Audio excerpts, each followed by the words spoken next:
Welcome to Conversation with Miss B. Feel free to follow and subscribe. Don't forget to like. Let's have a conversation. Let's have a conversation. Let's have a conversation. Let's have a conversation.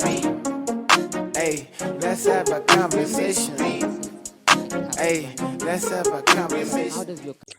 Hi everybody, and welcome once again to Conversations with Miss B with myself, Bongi Miss B. Thank you for joining us for another dialogue session.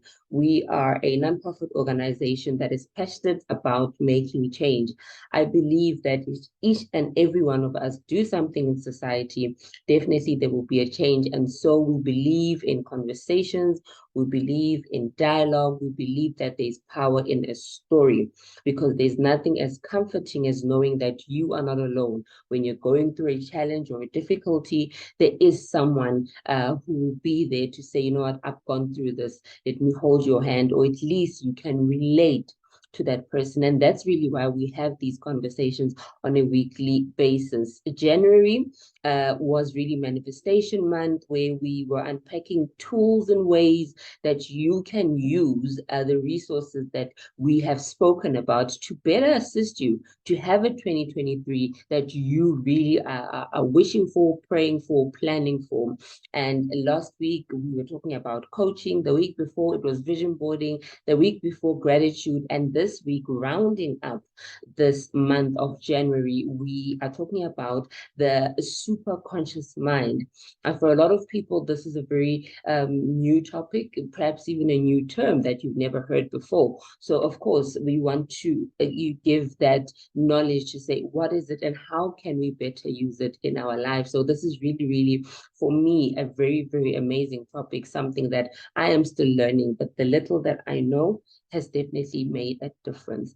And of course, as you know, I always try to bring someone on who can help break down these conversations or topics. And today I have an amazing dynamic lady called Maria McAndrew, and she's joining us today, gracing us with her amazing presence. And she is going to tell us a bit more about herself. If I introduce her, I don't think I will be doing justice. So I'm going to allow her to introduce herself. Maria, welcome to Conversations with Miss B. In just a small few sentences, who is Maria McAndrew and what does she do? Thank you for having me, Miss B. It's always a great privilege and honor to be a part of Conversations with Miss B. And hello, everyone, and everyone watching this video. My name is Maria McAndrew. I am a passionate individual with a zeal for creating positive social impact. I wear many hats, and one of my hats is a social entrepreneur. I'm also a writer. I'm an AI and AI ethics ambassador as well. My mission is to build systems that benefit society and give a voice to those who are marginalized.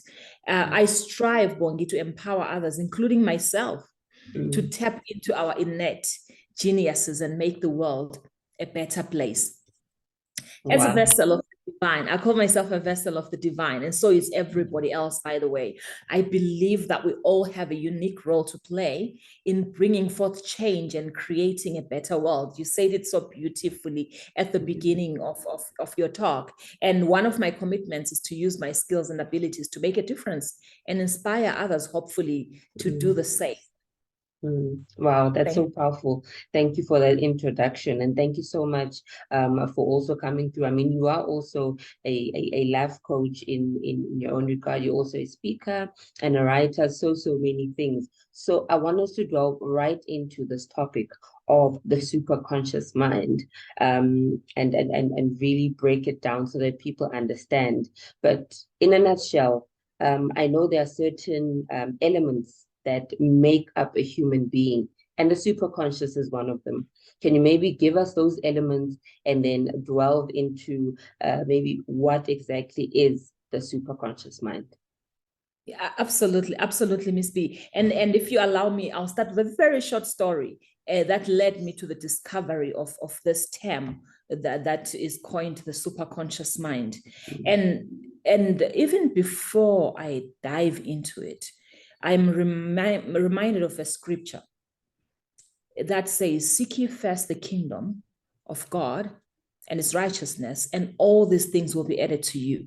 So in a way, Christ taught us to access this particular component of our human existence that I'm going to be speaking too much into today, which is the superconscious mind. However, it's important, let me lay that foundation of understanding that it's important to know that every other aspect is super connected, and it is important in our existence because the body itself is the temple of all these other faculties that we speak about. You know, it is the temple of the kingdom, because where is that kingdom? The kingdom is within you.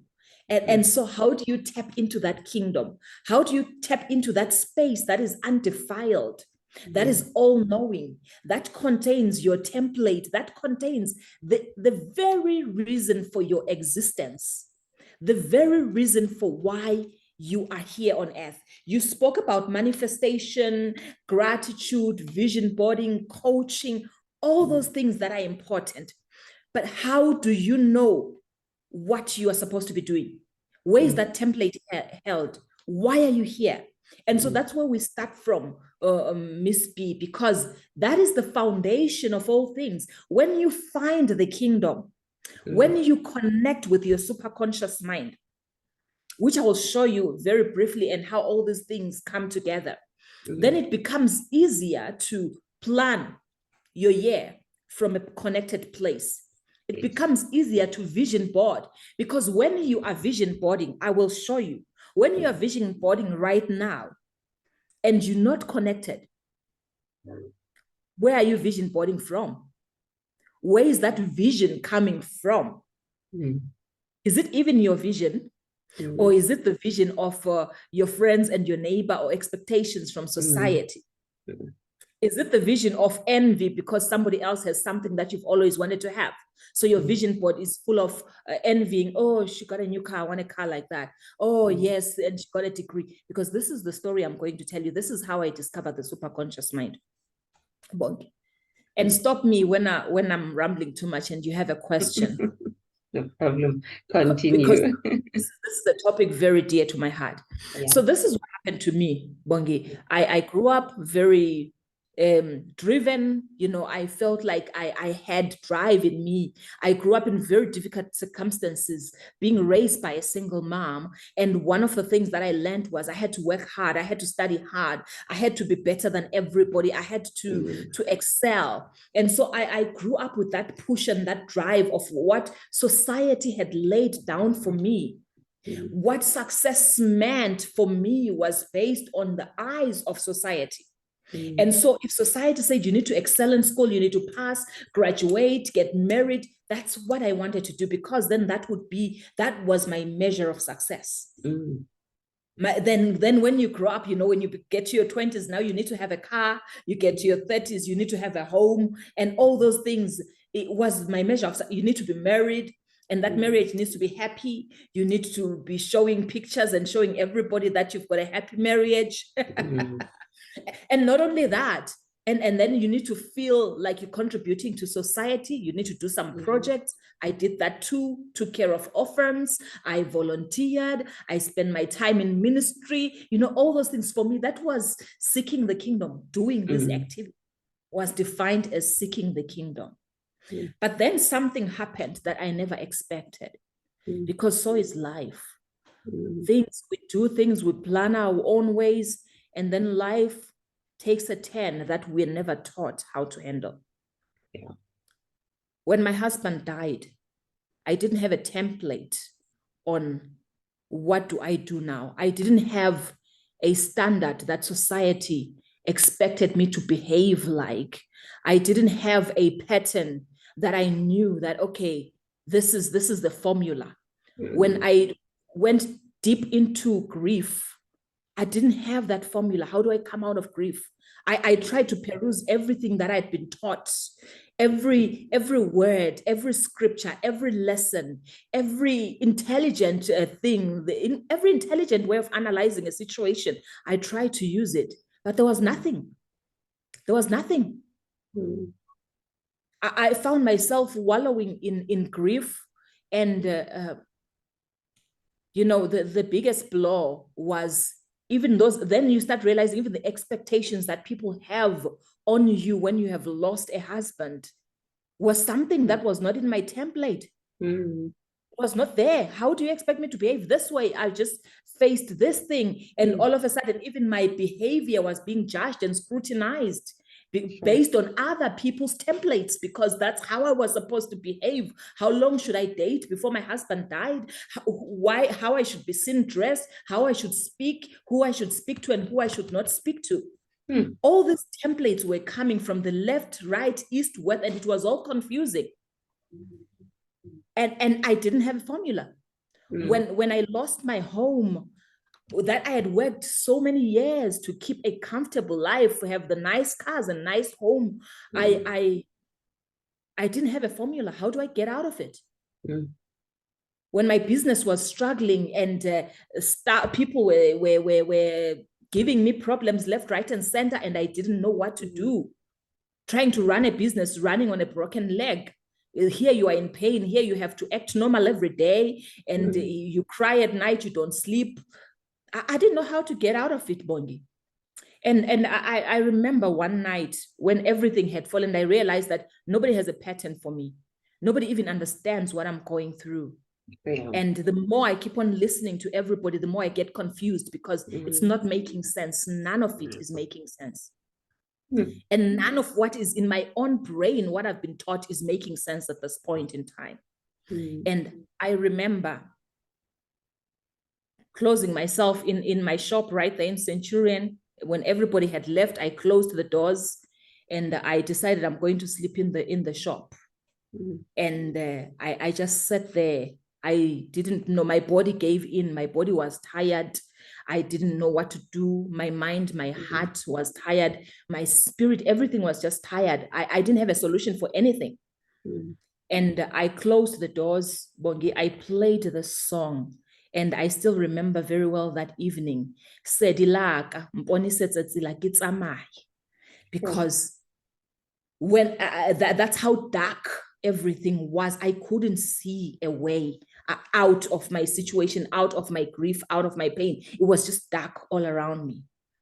And to be honest with you, it's just that I'm afraid of thrill. So this is the one thing that keeps me away from thinking suicidal, because I'm afraid of heights, I'm afraid of jumping, I'm afraid of short tummies, I'm afraid of dying in my sleep, all those things. So that keeps me away from being suicidal. But had it not been for those other fears that are stronger than the pain I was going through at that time, I think when I was saying, my light, show me the way so I can walk, so I can go. I actually meant show me the way out of this world so I can just bail out. I'm done here. There's nothing here for me. There's no one here for me. There is no family for me. There is no friend for me. There is no husband for me. There's no future for me in this world. I'm done. Show me the way. Let me get out of it. And sometimes the prayers we make without noticing, they tap into a place we have never tapped into. Sure. Because that's the place that we are about to talk about now. That is the place we are about to talk about. You're now tapping into a deeper source than what your comprehension, what books, what syllabus, what programming or templates or advices or even thoughts that supersede that. And it's that. So what is that place, and how did you get to that point where you surrendered fully to get to that place? Yeah. And I call mine an accidental manifestation. I call it a space of grace because it came from a place of deep surrender. And as we get to it, you actually realize there's no other way of accessing the superconscious mind that has nothing to do with total surrender. I'll show you that earlier, because for me, it was an accidental manifestation, and it came because I fully surrendered. And I surrendered my will, my heart, my soul, my body, my intellect. I threw everything out of the window. None of it made sense. And from that moment, I started seeing my life being directed by a hand, an invisible hand. Things started happening in my life, Bongi, that people started being so intuitive and understanding. I would want to hear a certain word and my phone would ring and somebody will tell me that exact word. I'm sure you have had those experiences where you're just thinking, oh my God, how will I get through this year? And somebody just calls you, hey, Maria, I just wanted to remind you, you've gone through so much, but that same power that took you through this year will take you through the rest of the year. And I'm like, oh my God, that's what I wanted to hear. And one day I was just sitting there and thinking, okay, where do I go from here? And a friend of mine calls me and says, why don't you go on a holiday? I've got a place already booked in George. Why don't you go on a holiday there in George, the place I've booked? It's going to be good for you to take some time out. And when I'm in George, I would just ask a question and I'll get the answer immediately. And it had nothing to do with me. I was not in any way getting these things, planning them, talking to people. Then I realized that there must be a channel that is connecting me to these people where we are all connected, we are all one. And that channel, then it means, Bongi, whatever I need, as long as I'm tuned in, as long as I'm connected, I have access to it. Sure. And that comes then when you are in tune with your superconscious mind. Okay, let me go back to the question you asked.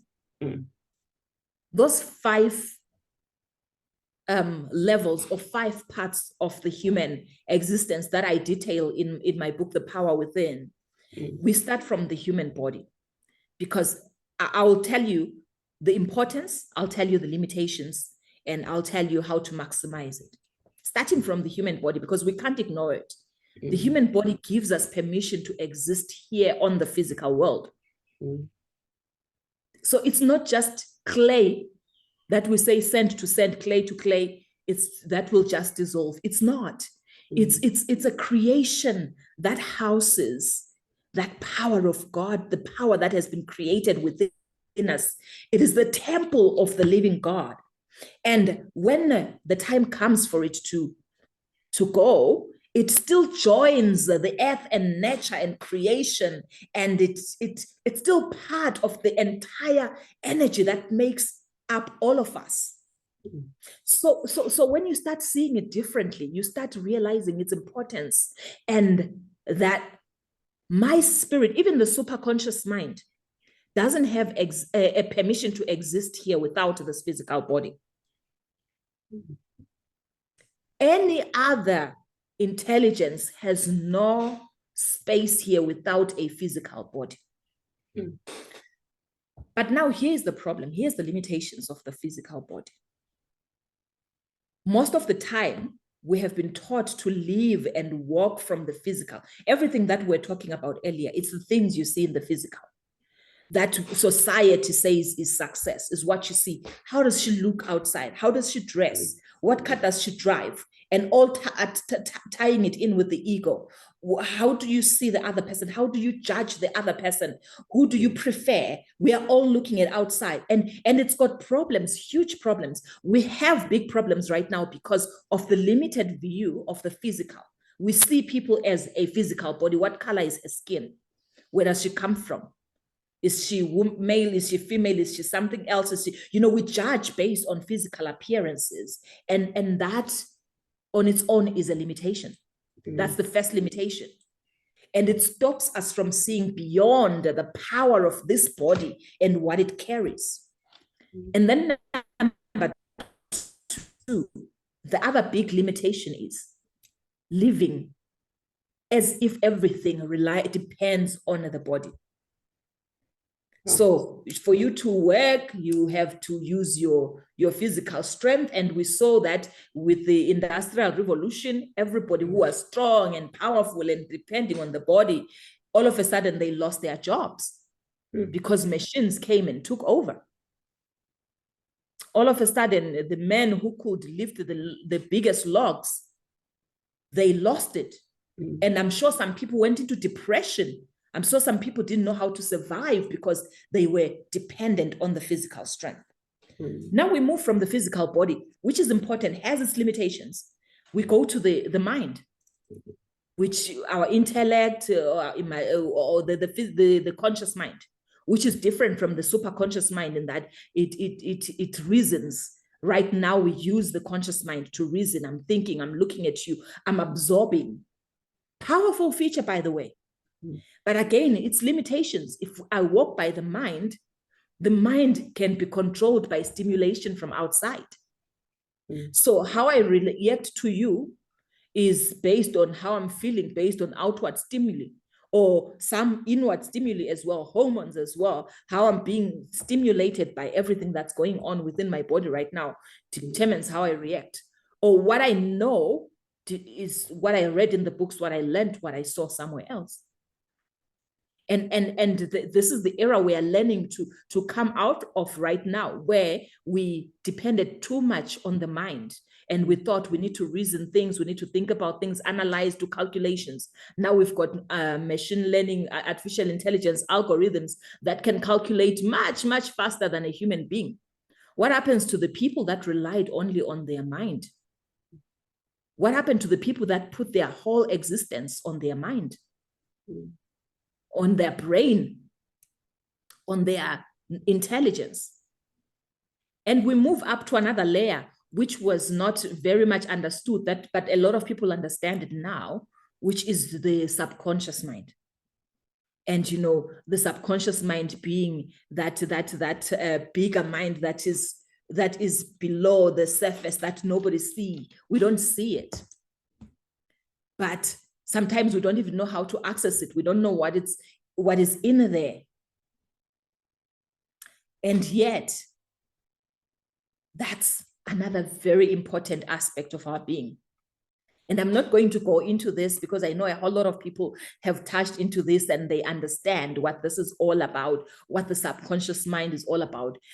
But again, I will tell you, I know you've read books that say the power of the subconscious mind, and I'll still tell you that it still has limitations. Because all the books that talk about the power of the subconscious mind are talking to you about how to hack the subconscious mind from outside. So what do? You make affirmations, you read things, you bring things into it, all good things, by the way. It's not bad. But the only challenge that I see with the subconscious mind, because it operates below the level of our conscious awareness. It stores, processes information that the conscious mind can access. It stores memories, habits, emotional responses. So everything else it stores. And so you can choose to deliberately program your subconscious mind and change its pattern and change what's in there. But the subconscious mind is so smart that many of the times you're not even aware when it's being programmed. Sure.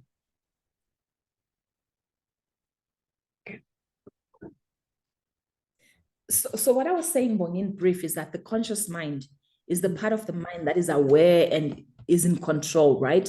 But the subconscious mind, it's that part of the mind that operates below the level of conscious awareness. So most of the time, we're not even aware when the subconscious mind is working. But these two parts of the mind, they often work together. The subconscious mind can have an impact on our behavior, our emotions, especially unconscious thought patterns and habits. So all those things are stored in the subconscious mind. But now here are the limitations of the subconscious mind. Because while it's very powerful, it's a powerful tool that can shape our beliefs, our thoughts and actions. the biggest limitation of the subconscious mind is most of the time it operates based on past experiences and memories, which can sometimes lead to limiting beliefs, negative thought patterns. And these limiting beliefs can hold individuals back from achieving their goals and reaching their full potential.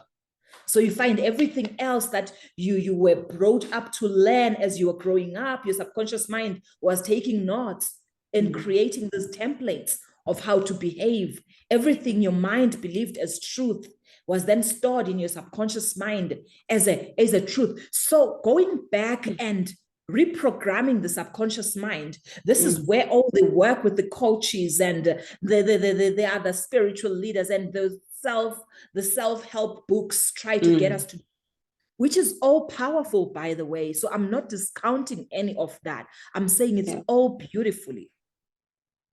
But now another challenge, subconscious mind is not often easily accessible. Like the mind, the mind, I can just, oh, what did I eat yesterday? The conscious mind, I can easily access what is within my memory easily. But when it comes to things that are in the subconscious mind, it's not often directly accessible through thought. So making it very difficult for individuals to change negative thought patterns and beliefs. For some people, they are not even aware what negative thought patterns and beliefs exist in their subconscious mind. Just see manifestations. Like last time when we spoke about how to see what's in your subconscious mind, you just see how you're manifesting, how you're reacting, how things are affecting you. But most of the time, it takes a lot of work to find what are the patterns that are running my life, what is stored within my subconscious mind or within any other parts of my body and memory cells in my body. It takes work to actually do that.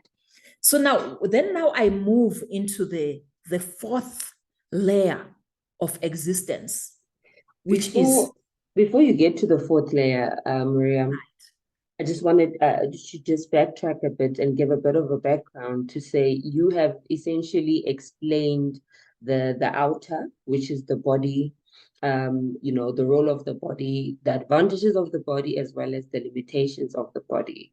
Then we are now going within, where you spoke about the conscious mind, the brain, the thinking, which is also programmed on a deeper level, also attached to the subconscious mind, which is, where your thoughts, your experiences, your background, certain templates, I guess stereotypes were also formed. And that's the layer where, as coaches, as you said, spiritual healers, soul healers, that's the level that they try to connect to say, why are you doing this? Why is there certain behaviors, which is a topic, please, people should go watch the video from last week with Coach Busi, because that's what she was explaining, to say, how to break those patterns. So that's where affirmations come in, vision boarding come in, forming certain habits, cutting certain habits. Essentially, they're coming from your subconscious mind, from things that you've learned knowingly or unknowingly, from previous programming, from also societal norms, from stereotyping, from the media, from society, patriarchy. All these things form part of the subconscious. Just wanted us to be on the same page so that people understand that, okay, if I'm tapping into this realm, it means I'm actually going into the subconscious. And I guess that's where also subliminal messages come through, because you're being programmed almost not knowing that you are, through the things we watch, the music we listen to, the conversations we have. Those all form part of the subconscious mind. Is that correct? Yeah, in a way, Miss B, that's very correct. And I love what you spoke about when you talk about stimulation, because, we live in a world that is so full of stimuli. You cannot look to the left or to the right or up and down and not find stimuli. And most of it actually is created by people who are aware of the programming that they want you to work with, that are aware of the patterns they want you to work with. Right now, there's some food, if I can just name, without you thinking about it, I can ask you about what certain cereal I should eat right now. You will talk about it without even thinking about it. You won't even know why you thought about it, but it's because without you noticing, your mind is being programmed. Some information is being flashed to you. Suggestions are being given to you. And most of the time, because we trust, whatever we trust, we give permission into, we open the door of our subconscious mind. So this is where I talk about the limitations of the subconscious mind, because you don't even know what doors you've opened. There are doors that we opened in the religious space. You open a door to a pastor. You open a door to a pastor of your subconscious mind. Get me right, I love pastors. I've come across beautiful pastors. My life has been shaped by some of the most amazing pastors that I've ever come across, that anybody can ever come across in this world. And so I say this very cautiously.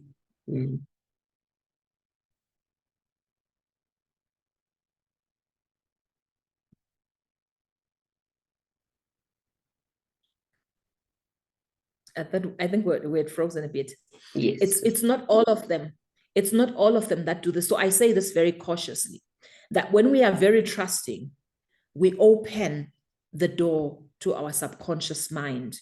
And that programming then makes us, that's why as children were like an open book. We receive, the subconscious mind is like an open gate, receiving every input from the parents, from the family. That's why it's very important to actually be careful of how you treat your children, what you teach them, and what doors are open to them. And now there's much more. There's social media, there's all these stimulations, and the children open books, getting all this information within them. That's a topic for another story. I was talking about the spiritual leaders that we give our subconscious mind. So say a pastor has an agenda, and you are so open, your subconscious mind is open to them, and whatever they teach you and they say to you, you take it as truth without testing the scripture for yourself, without using your conscious mind, because this is where all these are supposed to be connected. Your conscious mind is supposed to be a gate for the subconscious mind. But when the conscious mind is weak and we don't put in the time to test the scriptures, there is a part in the Bible where this other people would go back and test the scriptures. They would use their conscious mind to analyze what this person has said and look at evidence and listen to how their spirits feel about it. They would engage all aspects of their being and then establish it as truth. And then bam, it is time-stamped in the subconscious mind. But do we do that? Because we don't want to use other parts of the body. We think, oh, okay, we just use the spirit, the soul only. We listen and we don't test the scriptures. We take it as truth, and then you find people get abused. And then when they find the truth, when they find a conflict later on that exists, then that's where all that pain comes. Because that pain of betrayal, that pain of I've been lied to for all these years, comes because you had time-stepped something as a truth. Like that pain that I experienced of, I've believed a lie all my life. I thought that if I'm educated, I'm not going to face this pain. I thought that if I work hard and take care of my marriage, I'm not going to face pain. I thought, then that pain comes when you realize that I time-stamped something that is not the truth. And so how do you know something is the truth if you rely only on the physical, the conscious mind, and the subconscious mind and stop there?